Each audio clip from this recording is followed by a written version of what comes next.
All right, thanks for coming to our BLT meeting today. Brittany, would you start by reading our staff norms? Sure. At Dunham Grade School, we are student-centered, open-minded, risk-takers, respect all staff roles and responsibilities, create comfortable learning and working environments, and demonstrate cross-curricular collaboration and communication. Any examples or celebrations of this from the past week or month? Well, I think what we just talked about with Jen being the first one to go to the public library, especially in the first couple of years. So yeah, especially shows like with stakeholders in the community too, like being able to reach out Yeah. and then allowing us to do that too. Well, great. We do have some, one new DSSP as well as some to review, so Natalie is going to do those for us. All right, this is from Teresa, and the idea is instead of getting rid of Discovery Education, is it possible to purchase one license per grade level for the district? Then we will all use the one account per grade level. Because we used to all have Discovery Education Right. accounts, and now we don't have one at all. I So know- she's saying that we could share. I know at the SIP meeting, like the 4th grade team, we talked about it, and technically every single person has to have a license. Like you can't have one and share it among everyone. So what Jackie Bracelet-Wilderweight was doing, she was going to bring it to the parents, the PTO, and see if they could purchase a license. Let's go down to agenda item number 3, and that's our PLC report. I think last time we started with kindergarten, so we'll start with Susan, just to kind of give us an update on what's going on in 5th grade PLCs. In 5th grade, we are mostly focusing on Math and Focus and kind of coming up with the curriculum, developing CFAs for Math and Focus, and seeing how we're doing and assessing how the kids are doing during that time. We're also working on our start time and what the kids are doing in math during our start time, which is primarily what we do during that time. Something else we came up with were CFAs for Rigby in the grammar lessons. So working on We've those. also been working on Math and Focus, and we were really excited because we were looking at our plans from last year, and last year we didn't start bar models until December, and we already started bar models, so we felt like some small little victory, like, it is getting there. We planned out the rest of the semester to make sure that we were going to really hit hard with help you guys next year. Kelsey and I right now are really struggling with pre-test and post-tests and what that looks like, and just kind of feeling frustrated with the pre-test itself. And are we collecting that data just for data's sake, or is it, what do I do with that information once we have it? And then how do I record that information? And do I communicate that with Start time brought up a lot. So what are the updates? What have you guys been working on? They just went over to Hickory Grove this last week and met with the team there. Yep. So the next 2 weeks, the intervention team will be around to see everybody. So because it's the end of the first cycle, and we'll really be focusing on groups, sizes, who needs to go, who needs to stay, looking to see if the intervention is appropriate, as well as the progress monitoring tool, if they do need to take the STAR test every other week. And if we decide not to take the STAR test, what progress monitoring tool will be in its place? We have some kids that their intervention is fluency. Right. Like I'm doing 1 minute reader with them, but the progress monitor is the STAR test. Yeah. So I don't feel like I'm getting like a true read on. We talked a lot about this at Curriculum Council this last week, and one thing that I brought up was that we are trying to implement the Ames Web model with STAR. Yeah. And that's okay because it's new to all of us, and we're trying to, figure out how that data can be used most effectively. And in particular with interventions like 1 minute reader, Wilson reading, things like that, they already have built-in progress monitoring. So you have right there the charts that they're filling out. Right. The one thing we're struggling with, I think, though, is getting that normed data and making sure we have a comparison. So if they're reading, 70 words a minute, what does that mean? Where do they need to go from there?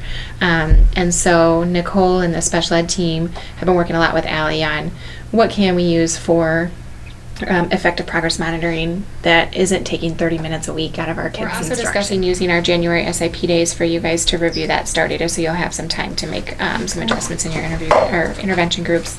The second round of STAR testing is really going to focus more on growth, though. So it's not going to be as much on choosing your intervention groups, looking at the data. It's going to be, okay, where have my students grown? So you're going to be looking at your high kids just as much as your students that are struggling to see if they're making adequate progress towards their goals as well. All right, item number 6 is is to review our Harris Poll information. In our last meeting, we dug a little bit more into the meat of what that data looked like.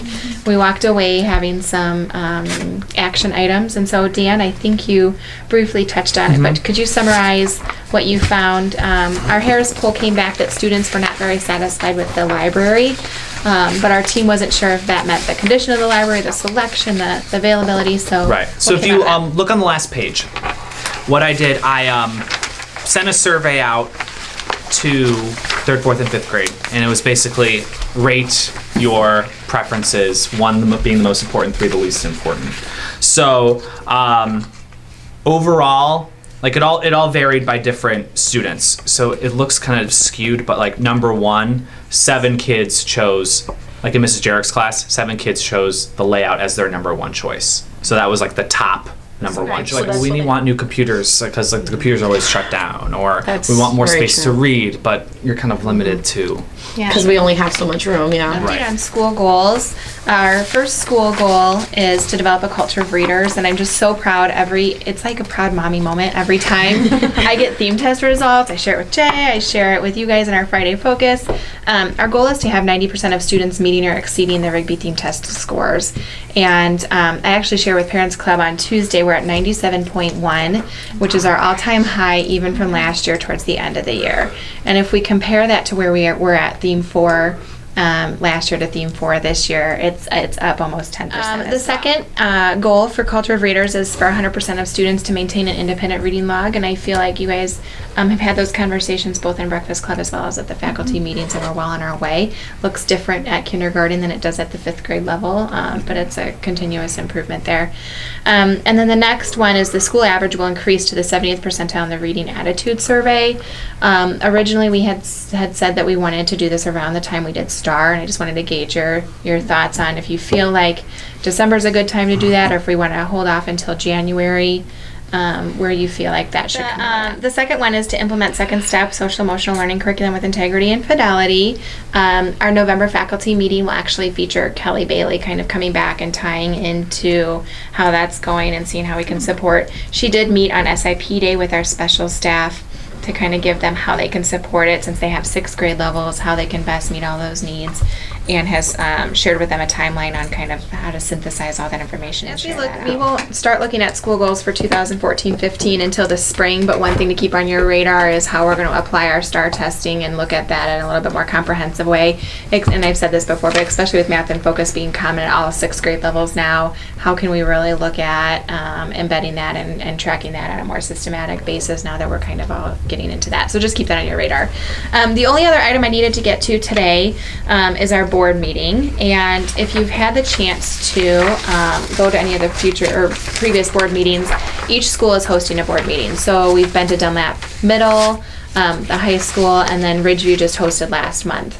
And what happens is that each building leadership team is represented at the board meeting. Ours is on January 15th, and I think I've kind of alluded to that. I'll go ahead and do the introduction, and then you'll see that first page is kind of an overview of our staff.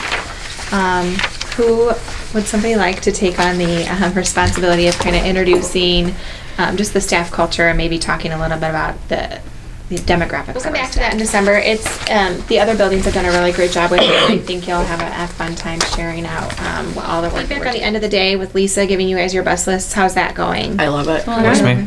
Okay. That came directly out of BLT. I just want to make sure, and I put it in Friday Focus, that we just remember to make sure we go through that at the end of the day. Even if you assume that you think you know everybody else, just double check that email that one last time. We've had a few instances where kids have gotten on a bus when they should have stayed, or vice versa, and we just want to make sure we get them where they're going. All right, our next meeting is December 5th after school. As we plan for that meeting, go ahead and take a plus delta form for me.